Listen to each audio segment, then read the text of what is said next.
முக்கிய செய்தியை பார்க்கின்றோம். வழக்குகளில் காவல்துறையினர் குறித்த காலத்திற்குள் குற்றப்பத்திரிகை தாக்கல் செய்யாமல் இருப்பது உள்துறை செயலாளருக்கு தெரியுமா என்பது தொடர்பாக பதிலளிக்க நாளை அவர் நேரில் ஆஜராக வேண்டும் என்று உயர்நீதிமன்றம் உத்தரவு பிறப்பித்திருக்கிறது. தொடர்பான கூடுதல் விவரங்களுடன் தலைமை செய்தியாளர் சிவா இணைப்பில். சிவா, இப்போ பிறப்பிக்கப்பட்டிருக்கக்கூடிய உத்தரவு தொடர்பான முழுமையான விவரம்.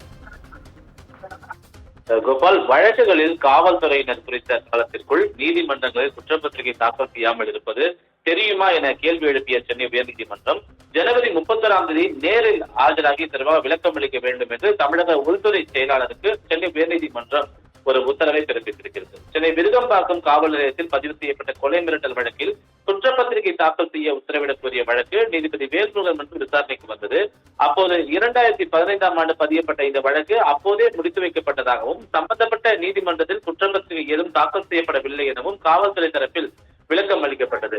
இதனையடுத்து காவல்துறையினர் பதிவு செய்யக்கூடிய வழக்குகளில் புலன் விசாரணை முடிந்த பின்பு சம்பந்தப்பட்ட நீதிமன்றங்களில் குற்றப்பத்திரிகை தாக்கல் செய்யாமல் இருப்பது இது முதல் வழக்கல்ல எனவும் தமிழகம் முழுவதும் பல வழக்குகளில் காவல்துறையினர் குறித்த காலத்திற்குள் குற்றப்பத்திரிகையை தாக்கல் செய்வதில்லை என்றும் நீதிபதிகள் அதிருப்தி தெரிவித்திருந்தனர்.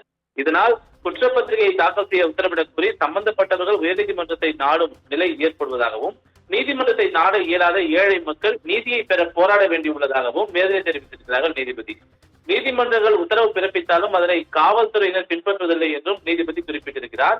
வழக்கு பதிவு செய்ய கோரியும் இறுதி அறிக்கை தாக்கல் செய்ய உத்தரவிடக் கோரியும் ஏராளமான வழக்குகள் உயர்நீதிமன்றத்தில் தாக்கல் செய்யப்படுவது காவல்துறையினர் உரிய விதிமுறைகளை பின்பற்றுவதில்லை என்பதை காட்டுகிறது என்று நீதிபதி சுட்டிக்காட்டினார்.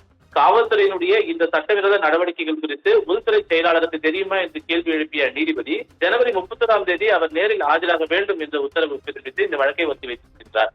கோபால். சிவா, உங்கள் அண்மை விவரங்களுக்கு நன்றி.